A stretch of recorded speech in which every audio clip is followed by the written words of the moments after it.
السلام علیکم ورحمت الله وبرکاتو. زما د مخ باندې دانه ختلې وه، نو هغه دانه عملیات شوې ده، ځکه زما بغل ګیره کله ده. ورونه غواړم په نن ورځ دغه پوښتنه جواب کړم د مولدینو. وایي چې په افغانستان کې خو ډېر زجر دی، ډېر غریبان دي، بیا ولې مسلمانان حج ته ځي؟ کیدای شي یو چا دپاره ډېر ښه منطقي پوښتنه راشي، ورشته ولې حج ته ځي، ولې هغه پیسې دې غریبانو ته نه ورکوي؟ زه غواړم دا پوښتنه جواب کړم.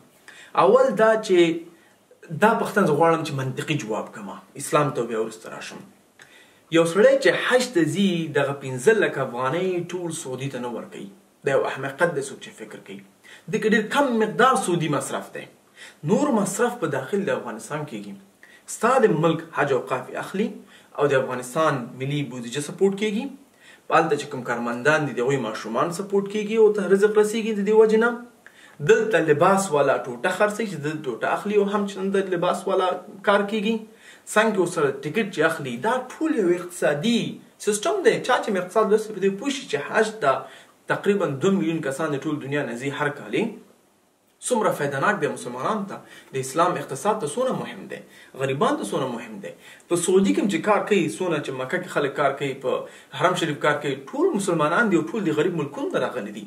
څوک د بنگلادیش نه راغلی، څوک د معمار نه راغلی، څوک د پاکستان نه تللی، څوک د افغانستان نه تللی، هغه هم غریبان دي، دا هم سپورټ کیږي. لیکن دلته زه نه غواړم ده باندې ډېر فشار واچوم. زه راځم دلته هم راځم. فشار زما دا دی چې تاسو ولې د مولدینو، لیبرالانو، سیکولرانو ولې اس په شان فقط یو لاره ګورئ؟ ولې د مچانو په شان په یو ځای کې کینئ؟ ولې لږ زره چوخوا نه ګورئ؟ ولې لږ یو غټ چشمې نه اغوندئ تاسو نور دنیا او حقیقت مخکاره شي؟ هغه خلک ولې نه ګوري څوک چې پارلمان کې په ناره تکبیر سره وایي زه 350 میلیون ډالر لرم؟ تاسو هغه نور پوښتنه کوئ چې ورور ته پیسې کوم ځای نه پیدا کړي، ولې غریبانو ته نه ورکوي؟ ستا کور خواته غریبان دي. څوک چې په تلویزیونونو کې د میلیونو ډالر وینا کوي چې زه 15 میلیون لرم، څوک وایي 4 میلیون لرم، څوک 10 میلیون دي، هغه پوښتنه ولې نه کوي؟ چا کړې ده؟ چا فیسبوک کې لیکنه کړې ده؟ ته ولې د بنیاد باید د ایران تلویزیون مشر نه پوښتنه وکړې؟ تا ولې په هر کال کې د ایران تلویزیون د کانسر سیستم جوړه لکه ډالر مصرفوي؟ فقط په 2015 کال کې تقریبا 2.5 لکه ډالر مالیزیا کې مصرف کړي وو. ولې دغه پوښتنه نه کوي؟ ولې ته نور تلویزیون نه پوښتنه چې افغان سټار او نه پوهېږم څه نومونه ورته ورکړي دي چې دوی لکه ډالر د هر کال مصرفوي، ولې هغه غریبانو ته نشي ورتلی؟ ته ولې د هغوی پوښتنه نه کوي؟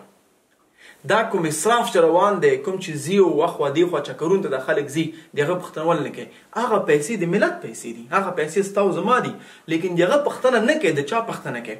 چې یو مظلوم انسان چې بیچاره 10 کاله 15 کاله کار کړی، حلال د چا نه یې پټي کړي دي، حلال کار کړی، رزق پیدا کړی، صدقه هم ورکړې ده، زکات هم ورکړی دی، او هغه نه باید مقدار انتخاب کړی چې د الله کور ګوري او خپل فرض ادا کړي. دا هغه سره مشکل لري، لیکن شاوخوا چې دا 9 نوي نور کوم مشکلات تا سره روان دي، دا مشکل نه دی، دا مشکل ګوري.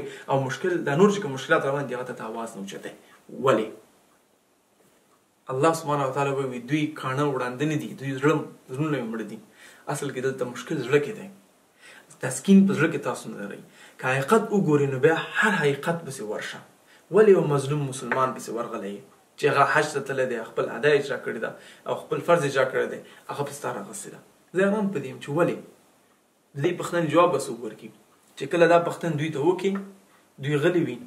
لیکن معذوره مسلمانان، عاجزه مسلمانان چې خپل وظیفو کې دي، ځي په هغوی ته دروازې ټکوي، فیسبوک کې پسې لایف راځي، تر څو پورې هغوی ته دا خبرې ورسوي او ذهن کې غلطي افهمې راولي.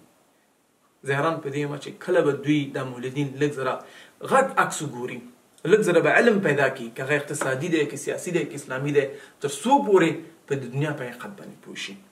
زما مشوره تاسو دا وي چې راځئ مسلمانانو په بوکس کولو باندې تاسو ته کوم ګټه نه رسیږي، یو څوک کوي چې هغه به تاسو ته هم خیر ورسوي او نور خلکو ته هم خیر ورسوي. بارک الله ولکم. السلام علیکم ورحمة الله وبرکاته.